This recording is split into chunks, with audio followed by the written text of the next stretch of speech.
Hello, everyone. Welcome back to another episode of Human Blockchain Explorers. Today we have Joshua Bate of DeSci World. Joshua, thanks for joining today. Thanks for having me. So, Josh, we're talking about decentralized science that probably has to be broken down into two separate phrases, decentralized and science. But before we get there, could you just give people a little bit of background of like how you came into the Web3 space and why? And then we'll touch on some of the work that you've done like in different DAOs, and then we'll get into decentralized science. So just a little bit of an intro of yourself and where you're coming from. Yeah, sure. So an intro to myself and my history in this space. I've been working kind of full time in DeFi in particular since 2020. Been around the space, exposed in the space since like 2018, 2017, but not a holder of any crypto. I was at university and didn't have the money to do so. So I actually kind of knew about it, was in all of the groups and things like this in 2017, 2018, moved to China after university and was experiencing some issues transferring money back and forth because it's very difficult, and ended up turning back to crypto, which I knew might be easier in 2020, just around the time that the DeFi bull run began, the DeFi summer, as it's called. So it kind of was really taking off. I wasn't aware of the cycles so much and wasn't really aware of what was going on, but I saw that there was a lot of activity and prices were going up, and I figured, oh, this is actually something I should probably get back into. And then I ended up going back into my old groups and hanging around in Discord servers and trawling through Twitter and doing my own research, and found a couple projects that I could contribute to, and ended up going full time with Harvest Finance, which, if you were there in DeFi Summer, was like a 1.0 OG DeFi yield aggregator. It was one of the first. In fact, it was the first. And I've been working there. Well, I was working there since 2020 till sort of midway through last year. In the meantime, for that, I've contributed to a number of other DAOs and DeFi protocols. I now work part time for Spool Finance as head of DeFi BD there, and that's sort of like itches my DeFi, scratches my DeFi itch, helps me to pay the bills. And DeSci World is my passion project. I'm the founder of it. Currently in growth phase, so not particularly profitable, but that's how the sort of general flow of my work has gone. I can go a little bit deeper on some of the interesting DAOs and that sort of thing, if that's of interest. That is of interest. Yeah, I don't know. You're an interesting person because we speak about DAOs, but now we get somebody that's kind of maybe built a livelihood off of them. So could you explain a little bit about go into some of the processes that you fulfill there or do, and could you just kind of like peel back the curtain a little bit on what happens in a DAO? And a DAO, for those unaware, it's a decentralized autonomous organization, essentially a collection of humans working on Web3 protocols. And what does that mean? What does that look like inside of one? Yeah. So you defined it basically as as intense as it gets. Is It's a group of people pursuing a common goal. I would add pooling resources using Web3 technology, so using the blockchain, using multi-signature wallets.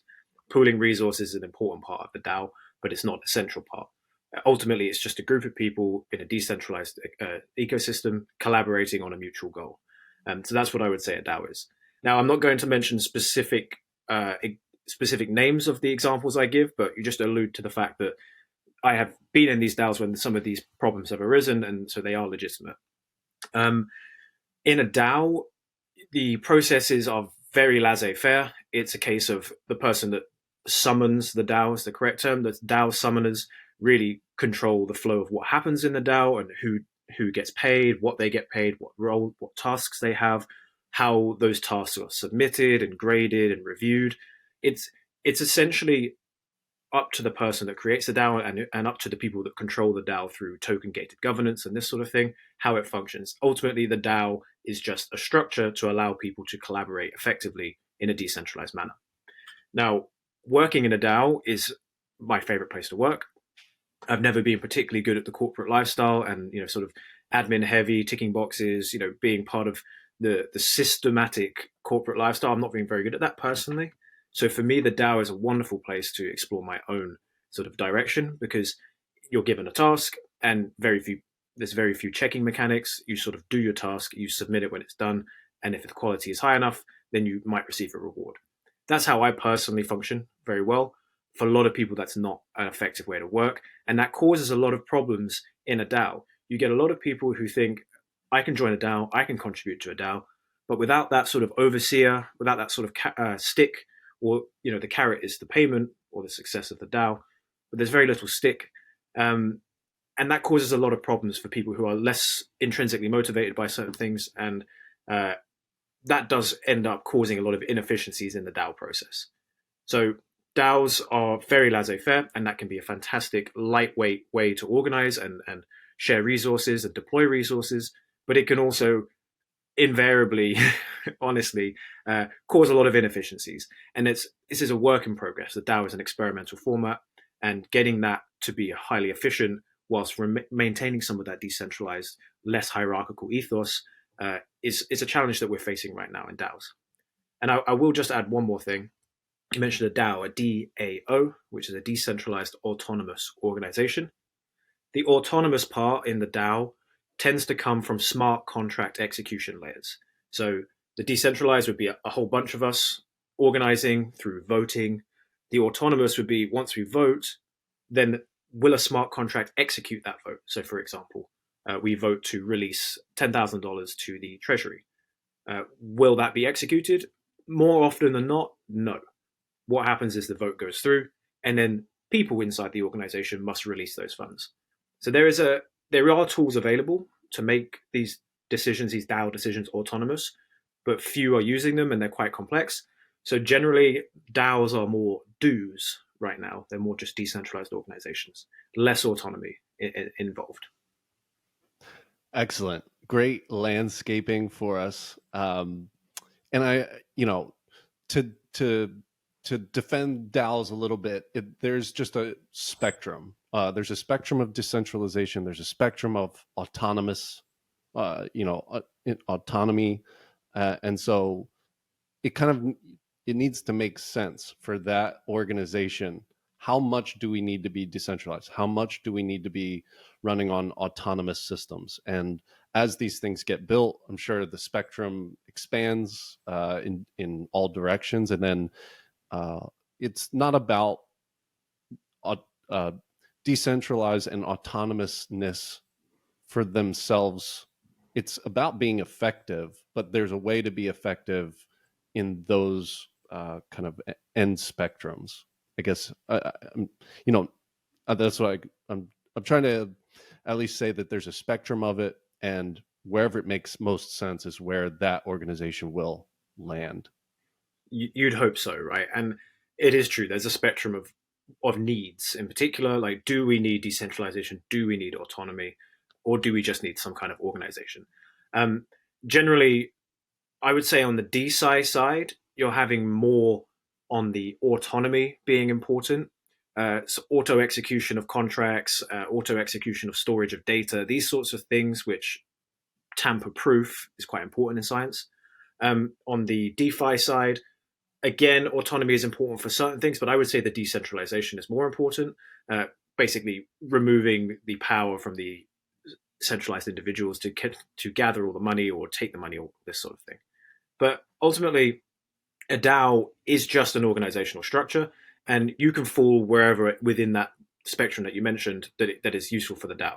The tooling is more capable on the decentralization and organization side than it is on the automation side, but that's catching up very quickly, and soon you'll have fully automated DAOs that are also fully decentralized. Just the requirement of that, it comes down to the individual project. If you need to have these globally distributed peoples and they need to be equally effective, the decentralization is more important. And for those groups that are sort of just pursuing some kind of maybe altruistic goal, and you're all working together for altruism, yes, someone could steal funds, but ultimately you're all kind of aligned, and the autonomy is less important. And actually, autonomy is quite dangerous on blockchains as well, because if something auto executes, it's gone. You can't reorganize or recall the blockchain, right? It's done. So if you accidentally put in a wrong address, or someone manages to sneak in an address or something like this, the automation will immediately execute it, and there's no room for recovery. So Hmm. there are some benefits and drawbacks to the automation as well. Great. So that helps us kind of establish the landscape of DAOs, and DeSci World does operate a DAO. Is that correct? Yes, so we have our pre-DAO, which is what we're functioning right now, which is a DAO created to organize and deploy the DeSci World proper DAO, the DeSci World DAO proper. That is coming and isn't available right now. But right now we're in this pre-DAO phase. Got it. All right. So we're getting there. We're gonna hit DeSci, decentralized science, and DeSci World. Um, I want to just kind of lay out some of these things that are Web3 problems in general, so Mm-hmm. that people in the audience can kind of get a lay of the land, and that we can understand that we're not just moving past these problems in this conversation, but that they exist here, and they're just kind of worth laying on the table. And I think that's all we have to do at this point. So from my point of view, there are things like self-sovereign identity and reputation, and as you were mentioning it, when you're in a decentralized community, is like, what legal frameworks are we operating on? So what would you say are some of the major Web3 problems that the community in general, this whole space, has to overcome to really like unlock the there's still some things that need to be unlocked here. Yeah. And we There's, don't need to harp on it, just kind of throw it out there.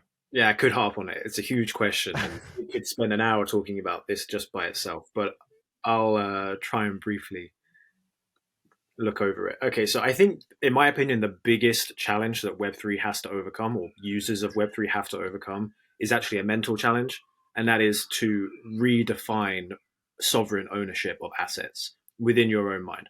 We have all grown up with sovereign ownership essentially being like, is it in the bank? The most sovereign ownership you can really have is like your cash. Your assets are often even insured, right? Which, yes, you own them, but like there's a certain level of lack of sovereignty there. Mm. In the Web3 space, the true Web3 ethos is self sovereign ownership. And that includes self custody of your entire cryptocurrency balance, which, can grow. And as the assets that you use become more useful, and that the gamification or the use cases of crypto in general becomes much more useful and embedded, those assets will encompass a lot of what you own, right? And if you're self custodying those, if you hold a ledger, the cold storage wallet, if you hold a ledger and you drop it down a drain, like that's it. Like there's no recovery process. There are companies working on more user friendly self custody solutions, but ultimately that's a paradigm shift, which is no one's going to be there to save you if you mess up. So for me, that's the biggest challenge that we have to overcome in Web3, is to sort of encourage people to see that as a positive rather than as a terrible negative. Um, Take that responsibility back, especially with regards to your finances and your assets. That's a huge thing. Aside from that, yes, I think the self-sovereign ID is a very important thing, because now you're sort of logging your entire. It's lauded as a benefit, but actually it is a hidden drawback as well. You're logging all of your transaction history across everything that you use in the DeFi crypto world, because it's stored on the blockchain. Now, this, we're told, and rightly so, that this leads to accountability, transparency for large movers and shakers. It makes it easier to see fraud and all this stuff, which is true. But at the same time, it makes it far easier for surveillance based entities, 3-letter entities, whichever ones you want, to track you and all of your transaction history.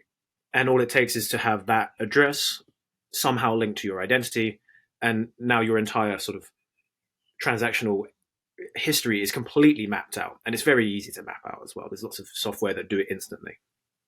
So that's something to be aware of, is we are voluntarily giving us more information than ever before to an easily readable, easily trackable database. So that's something to be aware of too. I think the next biggest, probably many would argue is the biggest, is the regulatory environment for Web3. This is different everywhere around the world, depending on the government's interest in gaining access to the upside of crypto. They're going to be more favorable. Depending on the government's ability to stop crypto capping the upside of their own currency, like the US, they're going to be less favorable. Trying to navigate that as a company, especially a decentralized company, for example, DeSci World, we have people from America, from Canada, from Venezuela, from Uruguay, from Colombia, and from the UK. These are very, very different regulatory environments. So just understanding which legal entity, which legal framework to create that encompasses all of these is very difficult. And also things change on a weekly basis. So we could spend a year and a couple $100,000 making everything great, and then the next year it'll be very different, and there's no point. So navigating this landscape, trying to operate a company, operate a DAO, in this landscape isn't easy. Governments haven't been particularly forthcoming. The MiCAR regulation in the EU has been quite favorable to an extent, but also has lots of hidden bad things in there. So ultimately, yes, fundamentally re-understanding what it means to own assets, to be sovereign of your own assets. Regulatory environment being a bit of a nightmare, and the fact that we are doing the bidding of the surveillance state for them. That is something also to be aware of. So those are the three biggest pitfalls for Web3, I think, at the moment.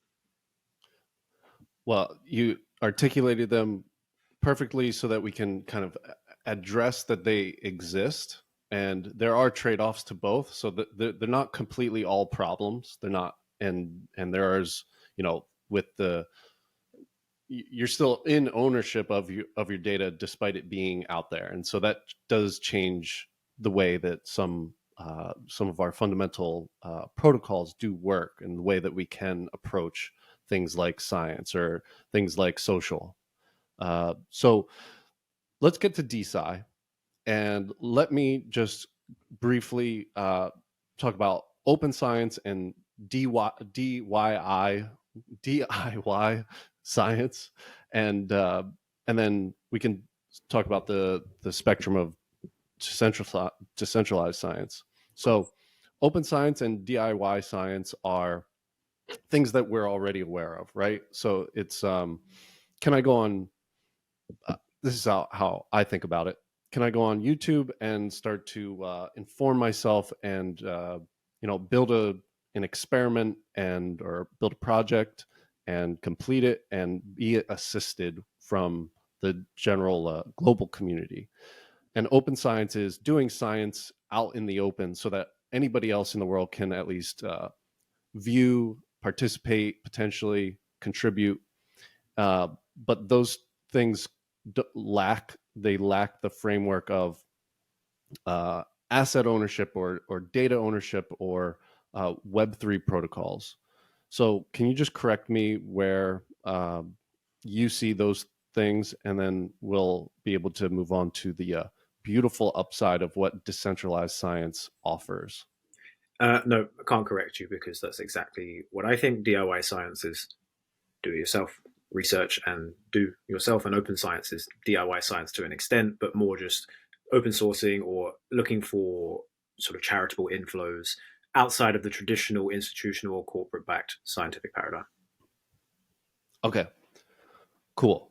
Then I'm sorry that I made you walk through these different things to get to what the main topic of the conversation is here today. But DeSci World, from what I read, from my understanding, is a way to, the mission is kind of to reframe the way that we do science in the world.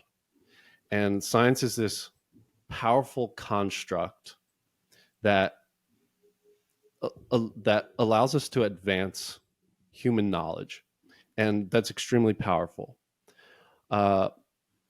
In the evolution of doing science, things have become maybe too centralized, or maybe too has a bit of corruption in it. And I don't mean that too maliciously, but It's true. okay, if there was a way of doing human knowledge building in the most beautiful, open, efficient, effective way, then that's what I think DeSci represents. And what I think DeSci World, what you founded, was a way to create infrastructure for the peer-to-peer development of science.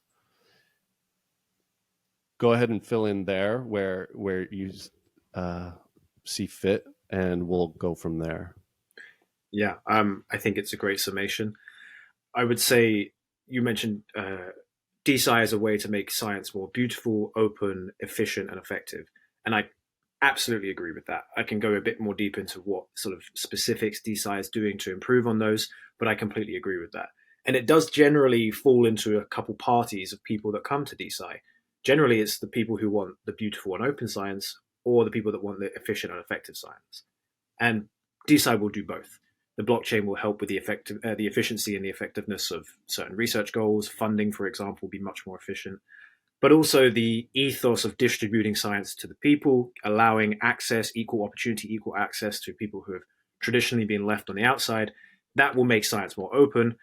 And this redefinition almost of what it means to be a scientist, how that can, what sort of incentives, how that can affect your life, how you can express scientific ideas through art or music or something like this, that will affect the beauty. Now, DeSci World, we're styling ourselves as the front page of DeSci. The sort of DeSci.world, the website, you go there, you should be able to get a whole bunch of interesting information about DeSci. As an outsider looking in, you can learn how to get involved. As an incumbent, you can learn how to collaborate with other projects, go through our big network, our massive community that we're building, utilize our tools. And ultimately, we want DeSci World to be the one-stop shop for everybody coming into DeSci.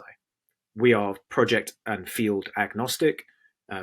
We're just a general supporter of the DeSci space.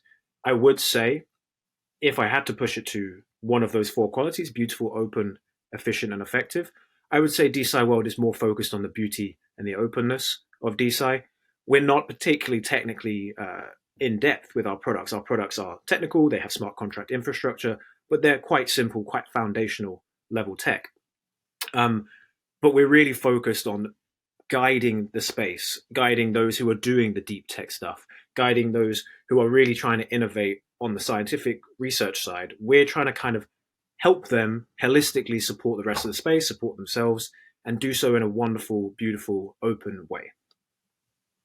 Great. And I am speaking with Dr. Jelani Clark, core contributor of the DeSci World team later today, actually. So I've got a great Friday planned for myself here. So we will be talking about some of that aspect of it from somebody who's been inside of the system and can speak to kind of the problems that he's seeing directly. Of course, Wolfram Research is a scientific applied sciences and software institution, and so I'm sure that internally we understand at least part of those problems. And so I want to speak with you about some of those things later. But so it seems that some of the most important part here is to attract talent or pave a way so that some of the initial obstacles or frictions get you've laid the infrastructure in the community so that we can get past those first level problems and get to here is a community of scientists. So I have two things there, and one is, how do you do that? And two, how do we reframe what being a scientist means? And for that, I would tap into the scientific method. So let me just finish this thought really quick. It's an interesting one. The scientific method is kind of this loop of how you approach a problem, and it's one, observation and question; two, research a topic area; three, create a hypothesis; four, test with an experiment; five, analyze data; and six, report conclusions; and then close the loop, go back to observation and question. That doesn't preclude people from doing this process, right? A human could do this process anywhere in the world. So, can we reimagine who are scientists? And then how do you attract that type of person to your community?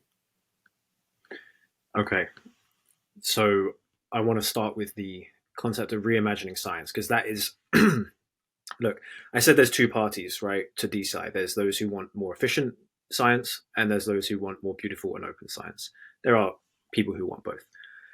On the beautiful and open side, that is where the inspiration that DeSci can bring comes to the fore. And for us at DeSci World, and for a lot of people, that's how we're going to attract most of the talent. Having said that, you do need, for DeSci to work, for science to be done properly and legitimately, you do need people who are trained and capable of doing good science, right? So the scientific method is something that has been around for a couple hundred years, officially, thousands of years, depending on where you read. And it has given us the direction to come to be able to speak like this on a computer, right? The amazing things that we have today are caused by the scientific method. But as you mentioned, you briefly alluded to earlier, there has been some kind of capture, almost, not of the scientific method, but of the science that is produced, and often the science that is done through the scientific method is directed under these captured narratives. So for DeSci World, this is actually why I started DeSci World. When I first started this project, I actually named it DeSci because I didn't know that DeSci was a thing. But anyways, so when I started DeSci World, I did so because I wanted to really redefine for people what it means to be a scientist and to do science. Because I've always been very interested in science myself. I did well in school, but I just never took it further because it wasn't. I'm an entrepreneur, right? I couldn't do that through science. I'd seen some of the capture, and over COVID, that a lot of cracks were shown again even further. So it became clear to me that blockchain and DeFi, or the decentralized transaction network, is something that could really help science be redefined and help people to get access to the resources to do science that they would maybe not previously have been able to. So redefining what it means to be a scientist, because right now it's sort of like, have you been to this school and have you studied for this long? Of course, that's necessary for people to do skilled, safe work, but ultimately it's not the only way that science can be conducted. And a lot of people who would be fantastic scientists, wonderful minds, creative minds, finding out the next innovations, probably just don't have access to the universities or the resources or the books or the, whatever. So redefining what it means to be a scientist is a really big part of what DeSci World is doing, and a part of what DeSci as a space will do. Now, what is actually built right now that can help people in a sort of DeSci manner, like the decentralized scientific community conduct science? Not a huge amount, right? Right now, what DeSci is building is actually helping to onboard incumbent researchers, which is great for the space because we need that legitimacy, we need that stewardship from the people who have already done science. Having said that, we want to really show people that what is happening in the world around you is mostly natural, right? Like the vast majority of the things that even arguably AI is nature, depending on who you ask. If you ask a lot of the transhumanist folk, they'll say that AI and technology is nature. So, depending on who you speak to, this is all natural. You would also agree to that, right? So, what we want to sort of show through DeSci World is that the natural world around you is a beautiful, incredible thing, and we don't know anything about it, right? We know some things, but we don't know anything about the oceans. We know nothing about the moon. We know nothing about the way the brain works, to an extent, right? And finding out these things and getting access to sort of being able to find them out, getting access to the information, getting access to the labs, getting access to the networks of people, getting access to their resources. This is something that is not possible right now. And not only does it hinder progress, but it hinders the individual self-actualization. A lot of people probably want to research things, but just can't, and have never been able to. I myself count myself in that situation. So I'm not sure if I actually answered your question necessarily, but I do just want to say the DeSci framework is nascent, it's early, and it's quite immature, I suppose, right now. But what it is trying to do is it's trying to build an alternative to the current traditional scientific system. Not a competitor necessarily, because they can function in tandem. But I think citizen science, open science, DIY science will all go through the DeSci framework, which is essentially just using Web3 technologies to empower the open science movement. So you're going to get a lot of people who are able to fund their research objectives, able to share their data, able to collect other people's data or tap into other people's research to then further their own without institutional requirements, without your JSTOR login, without your Harvard degree. And that's going to be huge for innovation. So there's a lot of accelerationists out there doing AI research, all this kind of stuff. Look, I have my own thoughts on that. It is what it is. But if you're a scientist and you're looking for more efficient structures to use, that's DeSci. If you're an accelerationist looking to, create whatever the future of post-humanity looks like in the next 10 years, then DeSci is the one for you. If you're someone who's deeply interested and deeply cares about nature and the beauty of nature and how that integrates into science, things like sacred geometry, these sorts of things, DeSci is another thing for you, because that's where you can explore these ideas. You seem deeply inspired by this direction, and I'm just curious where you feel like that came from in your history. Where these ideas kind of where's the fountain for you begin? Look, I've always been, my entire life, I've always been like very much questioning everything. Always pissed my parents off to no end. Why this? Why that? All the time. My teachers too, and I've always kind of not really found too much love for the system as it is. Like in school, I did well, but struggled with the sort of regimented aspect of it. The thing that inspired me for DeSci World, which originally was called DeSci, was actually during COVID. I worked with a number of doctors when I lived in China, and because it started in China, right? So for the first 3 to 4 months before it hit like the UK, we were just talking all the time about this, finding all kinds of information and resources and comparing notes. One of the guys had a brother that worked in Pfizer, and his auntie worked in the marketing, all this kind of stuff. Mm. We were just talking openly about everything, as you do, as peers. And then certain regulations came in that kind of disagreed with these things that we'd kind of independently thought of. And then all this sort of propaganda came out. And like, for us, it was just untenable. It was just like, wow, this is crazy. And living in China, I started to see over the 3 years I was there what the propaganda state looked like in China, for example. It's very obvious from the outside looking in. And then this whole COVID thing happened. And then going back to the UK, I could see this propaganda system. It's got many names, but we'll just call it the propaganda system, playing out in our own countries through our medical system in particular. And all of this stuff is something I've been aware of for my whole life. I've always been very much attuned to those things that are done that are not said.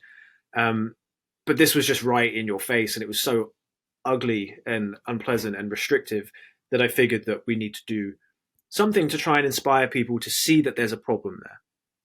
And to see that there's a problem there, rather than sit there and talk about the problems, oh, this is bad, these people are corrupt, this sort of thing, we can just sort of say, well, why don't we do stuff that you're not allowed to do that is okay to do? Like this is effective, good science. This is interesting, inspirational science, but for some reason it's not done. Well, why not? Then that's how you start to question some of these narratives, some of these control systems. But for me, the most creative way to do that would be to get people to do things that they're not allowed to do, but should be allowed to do. And then be like, well, why can't I? And that's kind of where it all came to. Wow. I can totally see how the progression of, believing in your intuition to know that there are truths that you see in the world that don't seem to be represented in the structures that I think maybe we would say traditional science developed and has encumbered. And yeah, I wouldn't necessarily say it was traditional science that developed them. It was traditional science that was forced to comply with them to an extent, right? They were encumbered by those frameworks. But yeah, carry on. Yeah, no, that language matters. It's it would be hard to put your finger on the exact moment or the place where two roads divided and the encumbrance of complying or the encumbrance of this is the way that you do science and this is the way that you fund science. And so there are certain economical outcomes that you need to follow if you want to do science. And that leaves this totally other rich path um, less explored. And what you're saying is it doesn't need to be less explored. We can go explore it. So let's establish our own structures for exploring these things. And we have all of the tools to do it. So here we are. Here's DeSci World. I That's the find that plan. very inspiring. Thank you. Yeah, that's the plan. I'm glad that you see it how I see it. Not everybody does. So that's really great to hear. And I do think more people do see it, especially with the ability to share yourself and with more of these nuanced podcasts and more voices being shared. I mean, the reason that I was able to catch up to speed with you and Dr. Jelani Clark is because of the Bankless Africa podcast by Miss Purple. I Mhm. believe her name is Rue, um, which was an amazing conversation. And she's the host of this podcast, and she comes from Lesotho in Africa. And, you know, she speaks about her experience of just people not being aware of where she comes from or the ideas of people from places that she's from. And so it's just the tools exist for us to put those conversations and voices out there, and by osmosis at least Yeah. things are spreading. Right. So there's this natural, there's you alluded to the why, right? The dry path and the wet path. Typically, this is an alchemical concept back in those societies, and it was like the wet path was the hard path and the dry path was the easy path, and we always take the dry path, and then the true enlightened ones take the wet path and all this kind of stuff, right? But ultimately, what you're saying about giving people the opportunity to see these problems, this is actually something that yes can be affected through osmosis just by being exposed in the ecosystem to these things.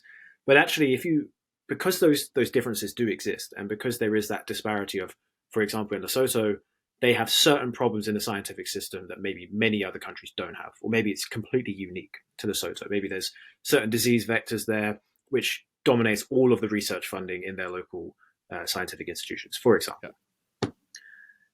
What we can do, this is the sort of wet path here, which is what we're trying to take at DeSci World, is you can actually go to these locations, set up, incubate communities in these actual locations, and help them to coordinate within themselves. Because someone like Miss Purple, she's a wonderful orator, she's a fantastic speaker, clearly very well educated. What is the extent that everybody has the opportunity, like she does, to go and get access to these things? Probably quite low, right? So what needs to happen is those opportunities need to come to these communities themselves, rather than to just hope that they can branch out. Because osmosis works, but you have to have things on both sides to achieve that osmosis, right? So what we're doing at DeSci World, we're actually running a conference circuit, and it's called World of DeSci. So the World of DeSci conference circuit, and we're doing our pilot event in June 3rd and June 4th in Belgrade. So if you're interested, anyone, just reach out. So we're going to Belgrade. We're looking for more sort of fringer economies, developing nations, emerging markets, this sort of thing. And Belgrade's a great place to start as a proof of concept for this conference. And what we're doing is we're taking the DeSci World ecosystem, doing a 2-day event in which we're inviting local industry, local academia, local student bodies, local policymakers into the event, showcasing DeSci as a space, bringing all the DeSci projects around the world to showcase, and then opening that dialogue. And then when we leave, we're incubating the DeSci Belgrade community. We're helping them set up their DAO, potentially helping them with funding, definitely helping them with networking. And the idea is that now that we've left, we've done the 2-day conference, it was a success. DeSci Belgrade functions in Belgrade, and the DeSci community just keeps growing. And we're going to go around the world semi-annually doing this, almost seeding liquidity, but seeding like a DeSci community in these emerging markets. And then eventually it will be a big nexus that all works together and it's independently powerful. So check that out on DeSci.world. Another thing that you can do, and this is something that I'm going to do later today on my free time, is to join the community with a microbe NFT. Yes. And that's going to, these just in general will, that one of the beautiful things of Web3 protocols is that we can have things that we have assets that have the potential to evolve over time. Microbes have the potential to evolve over time, and so I see the vision there as well. And well, I'll be happy to join the community. I was thinking of doing it live here Mhm. on show, and just help onboard people into, this is your wallet, this is how you go through the purchase. So I might still record it, but then splice it in afterwards. But that could be a fun way just to demonstrate. Here are some of the tools, and here are ways that you can participate. And so, anything you want to say there? Yeah, I mean, thank you so much for shouting that out. It's not something that we ever really speak about live, and it's really great to hear this being talked about. So thank you so much. I'll just give a bit of a brief background and description of the Microbes NFT. It's not an integral part of being part of the DeSci World community. You can be part of the DeSci World community for free, and when the DAO goes live, you don't have to have the Microbes NFT. But it's a good example of the sort of composability or the flexibility of what we're building and what DeSci is building. So when we first started this protocol, I've been bootstrapping everything myself for the past year and a half, and I wanted some startup funding to help. So we launched this NFT, and it's called the Microbes NFT, and it's 999 unique images garnered from a PhD friend of mine at Imperial College London. She did some microbiological imaging with an electron microscope. We captured it, uploaded it, manipulated it artistically, and then created this collection. Right. So there's 999 unique items, over 12 collections within the single collection. Now, this is an NFT, so this means that it's stored in your Web3 wallet. It has a unique identifying signature called a contract address, and it lives in your wallet. Now, because we have a list of all of the NFTs on our side of DeSci World, we now know who's holding them. So we have a whole bunch of addresses linked to the microbes that we know are people who have been supporting us. So as DeSci World scales and grows, we can actually retroactively reward these people who have supported us in this infancy. So we have your wallet address, which means that we can send, if we like, free things to your wallet, or we can whitelist your wallet address to be available to enter into a certain part of our community that only holders of the Microbes NFT can enter. You can use the Microbes NFT to vote on things using as it's a contract, so we can actually track that on chain. And for example, in Belgrade, small sort of little tidbit, but we're inviting anybody who's a microbes holder to come and claim a free sort of piece of merchandise. And also we have a lottery mechanic where all of the addresses of the microbes holders, so all the current holders of microbes, their addresses are entered into a randomization contract, and we pull out 1, 2, 3 addresses, and they are actually they win a prize in this lottery. So you can keep a track of the lottery and think, oh, I won a prize just by holding this microbes. So it's a really wonderful, very flexible, powerful piece of tooling, and it has a really nice image of a microbes on it. And the money comes to us, so we can use it to continue to development. So it's a really wonderful thing. There's only 999 of them. There's about 700 left. Please feel free to go and get one. And what typical disclaimers do you offer on joining that community in that way? I think it's just important that also people are aware that they have the ability to opt out, opt in and opt out. I just kind of want to know, like, how do you explain that this is a project that you can join in with a financial say? So what's your disclaimer here? The disclaimer is we're building a public goods platform. Okay, so we're building a platform whose entire ethos, entire purpose for being is to empower the public good of DeSci or science in general, right? There are things within our ecosystem which are financial or can be bought or can be traded. And that is two things. Firstly, that is up to you primarily. Okay, there is no investment here. There is no expectations of a returns of profit. There is, I like what is happening here, and I'm going to buy it to support and to join in and access all of the functionality that happens there. And the second thing is, it's actually really great. We've designed everything as a way to sort of onboard people into the process of using Web3. Now, NFTs, minting an NFT through our platform is very easy. You just have to have a MetaMask or a Web3 wallet with some Ethereum in it, go to our website, click mint, and process the transactions. This is something that people have been doing for years on all kinds of crazy scales of complexity of smart contracts and folding over 5 or 6 transactions. There's a lot to do, and it's very powerful and it's very profitable for a lot of people to use these tools. Now, because there's so few people doing it, that's why it's such a high return venture. At DeSci World, we're trying to give people a very simple, low stakes way to get used to using these things. The NFT is an example of that. Taking your NFT and buying it, that's a huge step for a lot of people. But once you've done it, good job. You've done the hardest part of DeFi, which is making transactions, right? Keeping your own wallet safe and making transactions, because it's quite complex, right? So the NFT exposes you to that process. It then exposes you almost to the power of the blockchain because of this indexing of addresses that I just mentioned, the lottery that we have, randomization functions, and all this stuff. It's all passive for you as a holder. It's passively done by us in the background. But if you were interested to look into it a bit further, you could see, oh wow, so they took this list of addresses, they passed off this, they put us through this contract, and it's just an interesting way to get used to exploring the power of the blockchain. Yeah, I second that. Okay, so we got to talk about some of the different paths. I mean, what a conversation so far. There's a few other things that I kind of just want to throw at you and see how you digest them. So I have a little list here, and I'm going to give them to you first, and then you can choose one and go into it. Okay. So,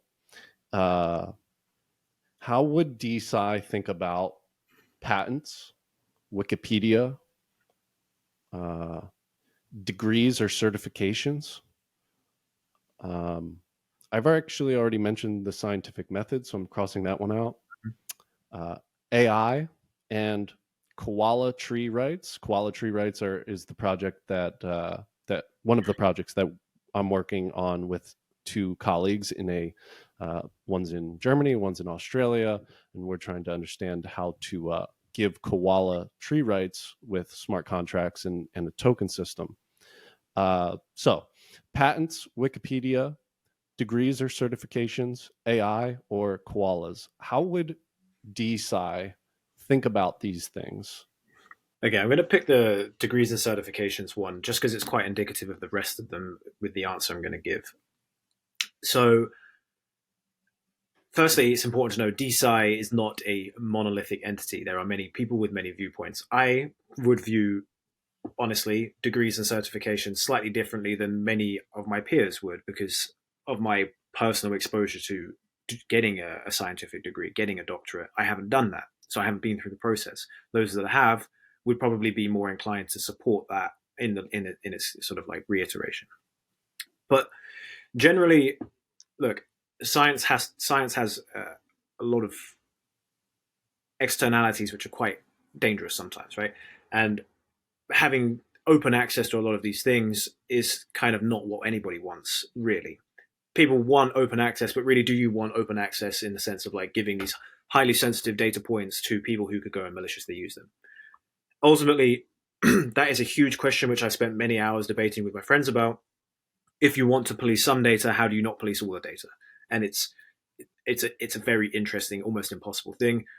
In the end, a lot of very smart people who I tend to agree with would say open source everything and deal with what happens on top of that. Because you know, when you start policing the data, then it becomes an issue.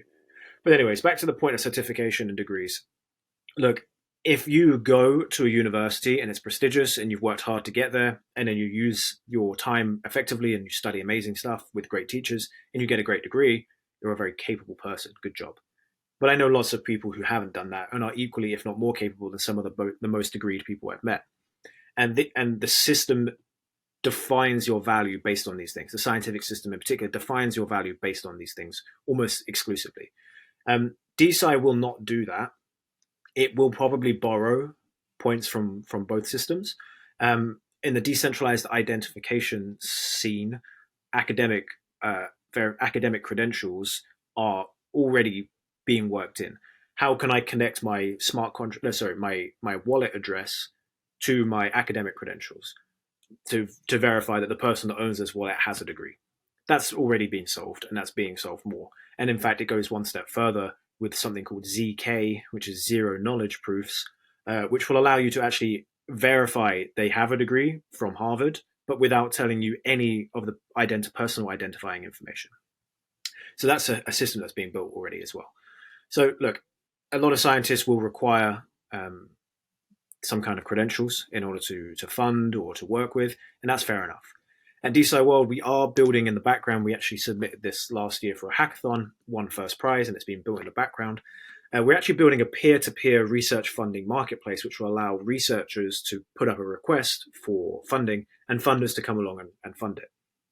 At its base level, it will be fully anonymous, fully non-credentialed access. So if I'm a researcher, I can go as a full anon person and say, I want $10,000 to do this research. And a funder can come along and say, yeah, I recognize this person has no credentials, no profile. I'm still going to give them 10K.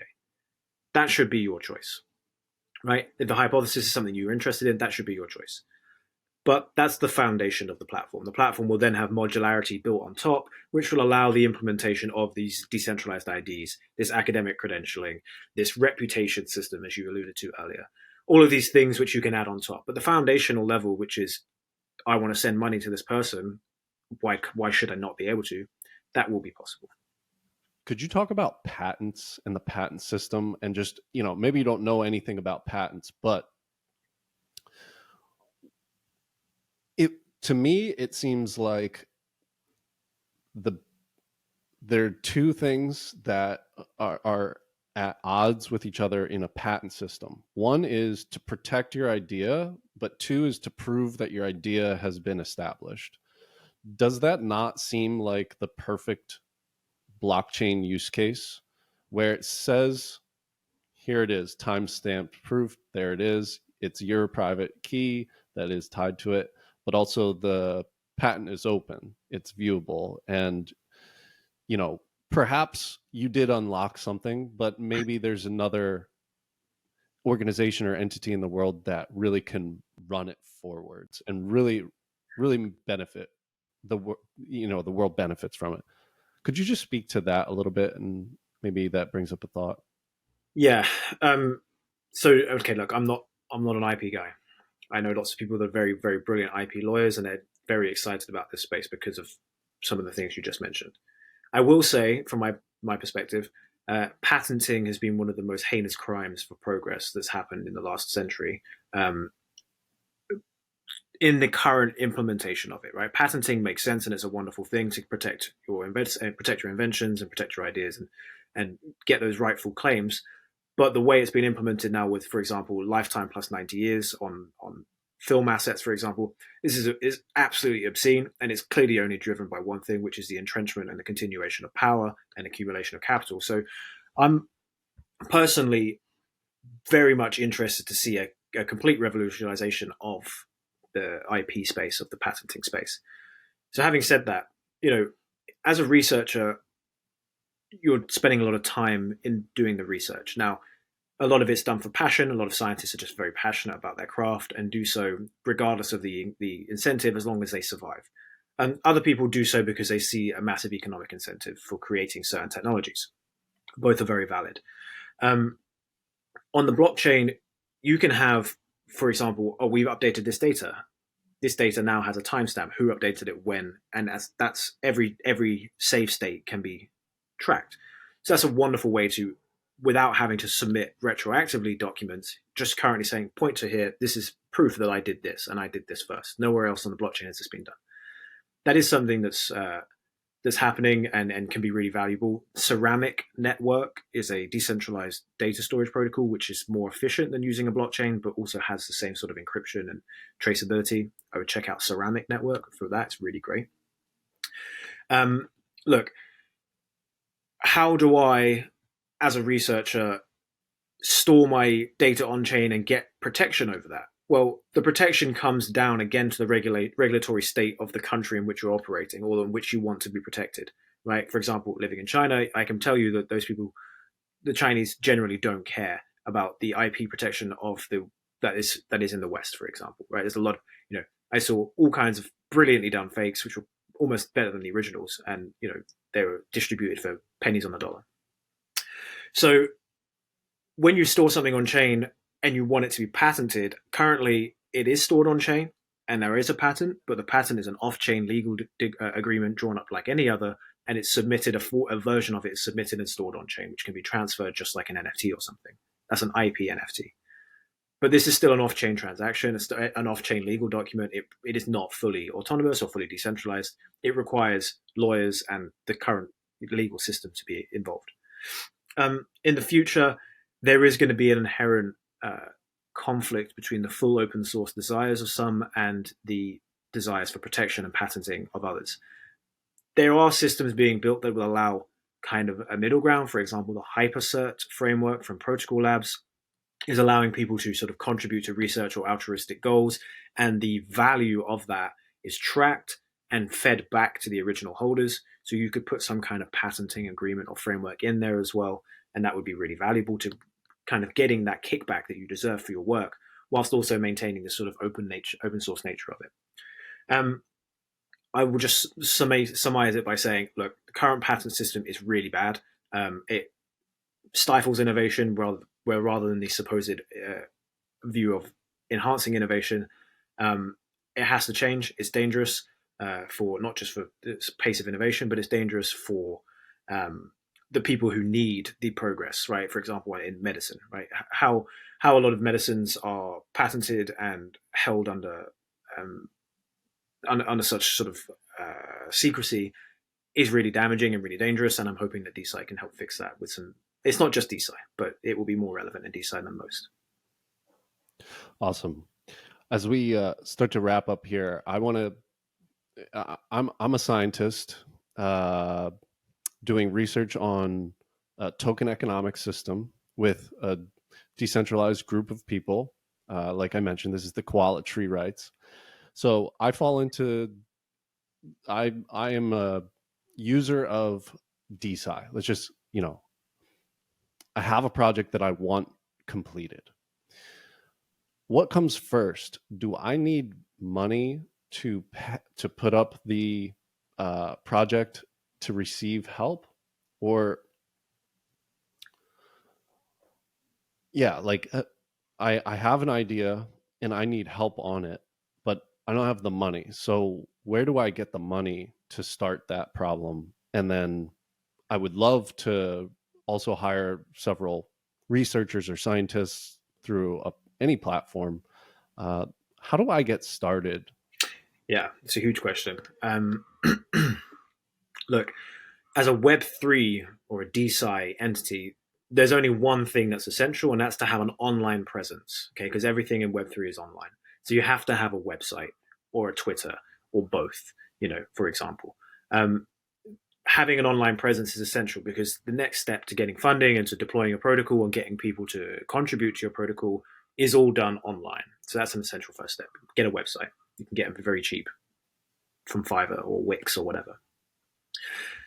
Once you've done that, okay, there's two main fundraising routes. Okay, there is the grants, and then there is the typical fundraise, which is you're selling equity or tokens in return for funds from VCs, angels, friends. Grants come from research institutions. They come from blockchain foundations. Polygon is famous for throwing lots of money at anything.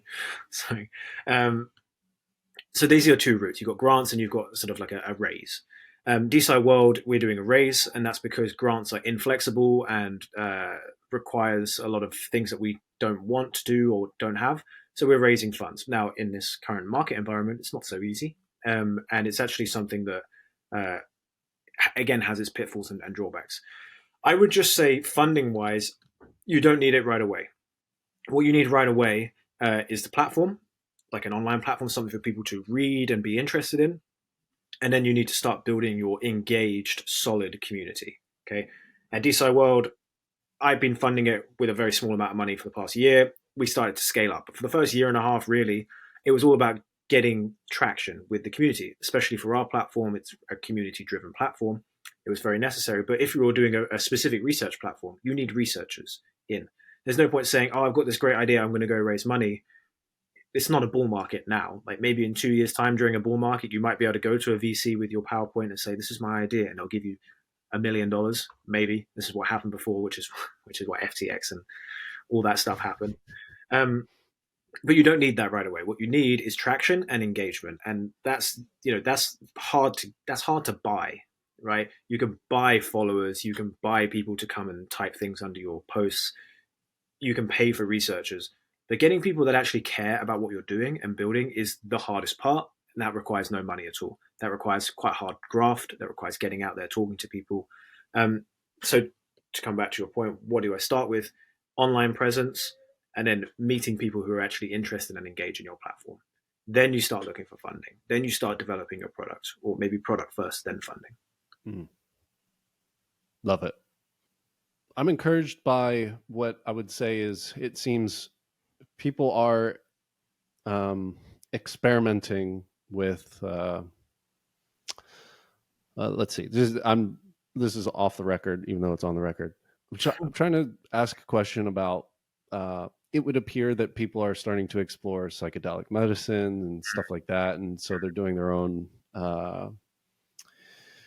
experiments, and it's being shared, and this is a illegal drug, and it's kind of people are making their own decisions, yada yada. I'm not sure I know how to ask the question, and I'm not sure if you have a strong opinion on it, so I'm not sure if it's actually worth going there. But I would have said that that's an example of decentralized science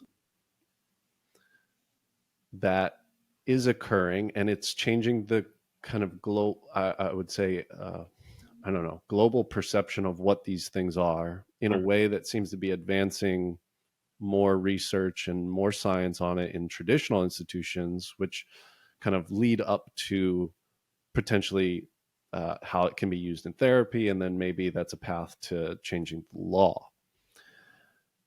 Would you consider that the grassroots part of it DeSci? And do you see that as like the main part of the process is to enable the genius of humans across the world to explore and experiment, and that leads up from bottom up to change the world and offer a solution? Yeah, unfortunately, we're never going to get positive change from the top down. It has to come from the individuals. It has to come from the systems that we're building, the alternate systems that we're building, because the top is concerned with maintaining the top, and that's not how good things are done. So it kind of goes back to what I mentioned about the concept of a DeSci world. What we're trying to do is show people that there are things that you can do and should be doing, but can't under the current framework, the legal frameworks do. For example, psychedelics research is a fantastic example of that. I'm not a huge follower of most of the research. I'm by virtue of being in DeSci, I'm exposed to lots of it because there's a lot of psychedelic research DAOs, which is fantastic. It is a very powerful force, the psychedelics themselves, right? It's a very powerful force for humanity, very powerful force for the mind. There is a lot of abuse of it. I will say that. I will say not all of these research DAOs are doing so as ethical as they should. A lot of people are removing the medicine from its natural environment and putting it into, for example, like therapy sessions in a concrete building. Like for me, it's not what I would do. But I understand for some people it's very helpful. Those with PTSD and whatnot, it's helps to rewire the brain. But these are things that we've been exploring in the sort of casual sphere for many centuries. It's just because the legal sphere decided it was not suitable for the rest of humanity, and that's what kind of pushed it out. It is a great example of what DeSci can do, and how DeSci operates is like, okay, people have an idea, they want to see it through to fruition, and then it changes policy, and then it changes the way the world works. It's true. I will say that the reason I think that psychedelics research has become so successful is because it's very monetizable. Derivatives of natural psychedelic therapies are very easy to isolate and put into other products, and it also causes, look, I don't want to go too far down this, but it also causes mindset shifts amongst the population, almost creating docile populations, almost creating populations who are happy with their lot, because it allows the brain to rewire itself to be happy with its lot, which actually most people should not be happy with. So I do think there's a lot of that, which is why it's favorable to the legal system. And I don't think that all decentralized science ventures will have such a successful path as the psychedelics research has. But it is a great example because, it was done by enthusiasts almost, and then it was done scientifically, and then it was funded, and now it's part of public policy, even in the US, to allow psychedelic research. Josh, this has been a fascinating conversation. In a part two that I would love to have at some point in the future, I would love to, potentially open the door to the darker side of things that you see, because I imagine that there's some interesting stuff there. But for now, we're gonna we'll end there. I greatly appreciate your time today and for the exploration we went on. Any last words from you that you want to share? Just want to say thank you for having me on. This has been a wonderful conversation. And I want to say anybody who's building in DeSci or thinking of building in DeSci or wants to build in DeSci, if you are building a project, you can list for free on our dashboard. Just go to DeSci.world/dashboard. There's a listing form there. If you want to launch an NFT, we have a launch pad to help you. We do free launches and recover costs from the other side. And if you just want general consultation, general advice, I've done many one-on-one consultations with future DeScientists just to help, and I'm more than happy to do that. So come to the DeSci World Discord or Twitter, find me through one of those methods, and let's chat. Great. Thanks, Josh. Talk to you soon. Thanks, Steph.